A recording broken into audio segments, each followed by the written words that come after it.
Janet, those kids are all busy with their phones.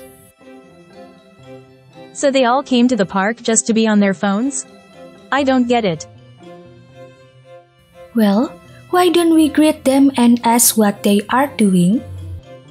Sounds like a good idea. Hello everyone, I'm Ida and this is my friend Janet. Hai Kak Ida and Kak Janet. Hi everyone, you all look very busy with your phones. Would you mind telling us what's so interesting on your phones? This is a new application, Kak. We can see videos of other people making funny expressions or dancing. We can even make these videos ourselves. We can leave comments and likes on these videos. These people are so cool. I wish I could be as cool as them. I'm sad because there are only a few people who like my videos. I see. So, it is a new social media platform. Well, we should get going. Don't get too caught up in social media, kids. I can now see how seriously social media can affect children, Ida. I know. First of all, we can see that social media can be addictive. One can argue that there is excitement in seeing various contents posted online by other people. One can argue that there is excitement in seeing various contents posted online by other people. As a result, children spend more time being glued to their phones browsing social media instead of socializing with their peers. Consequently, they become more unsociable. Berdasarkan pengamatan Janet dan Ida, kita telah melihat bagaimana media sosial dapat memiliki pengaruh yang signifikan terhadap anak-anak. Menurut penjelasan Ida, media sosial dapat membuat ketagihan. Itulah sebabnya anak-anak terpaku pada ponsel mereka dan tidak bersosialisasi dengan teman-teman mereka. Cause and Effect Essay. Sekarang, mari kita menulis cause and effect essay berdasarkan hasil pengamatan Janet dan Ida tadi. Pertama-tama, untuk menulis cause and effect essay, kita perlu mengetahui strukturnya terlebih dahulu. Struktur essay dimulai dengan introduction. Dalam paragraf introduction terdapat hook atau pernyataan yang dapat memancing perhatian pembaca. Biasanya, pernyataan ini dibuat menarik dan mengenalkan topik yang akan dibahas dalam essay. Setelah itu, terdapat thesis statement atau pernyataan inti mengenai isi essay yang akan dibahas. Kedua, kita akan memasuki body paragraphs, yaitu isi dari cause and effect essay. Untuk menulis paragraf-paragraf ini, kita dapat menggunakan metode chain structure yang dalam struktur ini. Setiap paragraf berisi cause atau penyebab yang akan diikuti oleh effect atau akibat yang disebabkannya. Banyaknya body paragraf akan bergantung pada seberapa banyak cause dan effect yang ingin kita nyatakan. Paragraf terakhir adalah paragraf kesimpulan atau conclusion.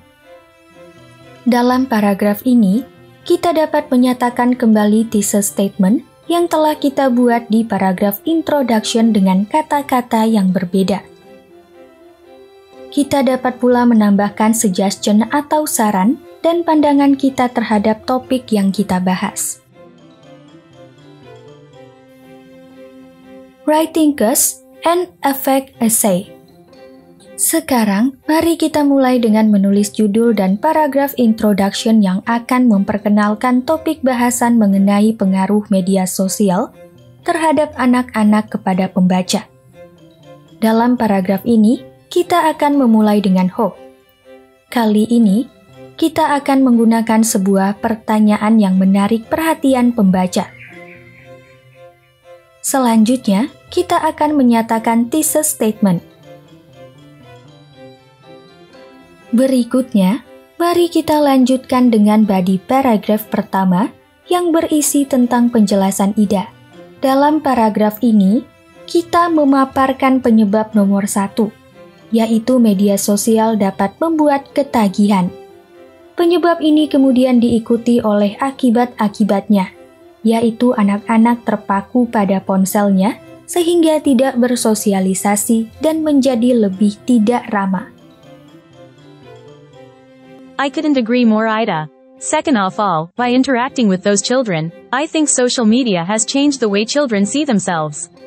The children are exposed to the idea that the number of likes and viewers they get on social media is representative of their self-value. Therefore, they have low self-esteem when they do not get enough likes from other people. This is psychologically harmful to the children. Untuk body paragraf kedua, mari kita gunakan penjelasan Janet yang mengatakan bahwa penyebabnya adalah sosial media telah mengubah cara pandang diri anak-anak dengan tereksposnya mereka terhadap sebuah gagasan.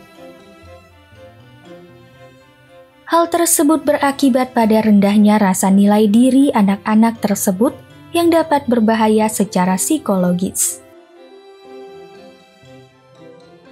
Well, we can agree that there are negative impacts of social media on children's social and psychological health. I would say that while it's alright for children to have access to social media, it is important that parents watch over their children's activities on social media. Mari kita gunakan gagasan Ida sebagai paragraf terakhir, yaitu conclusion. Dalam pernyataan Ida terdapat kesimpulan yang menyatakan ulang thesis statement dan pernyataan untuk memberikan saran. Dengan begitu, cause and effect essay kita pun selesai. Tak lupa kita mengamati konektor-konektor yang telah kita gunakan untuk menunjukkan hubungan sebab akibat. Dalam essay ini, kita menggunakan kata-kata as a result yang berarti sebagai akibatnya. Consequently yang berarti akibatnya, dan therefore yang berarti oleh karena itu. Kesimpulan, untuk menulis cause and effect essay, kita dapat menggunakan struktur sebagai berikut. Selain itu, kita juga dapat menggunakan konektor-konektor berikut untuk menyatakan hubungan sebab akibat dalam tulisan kita.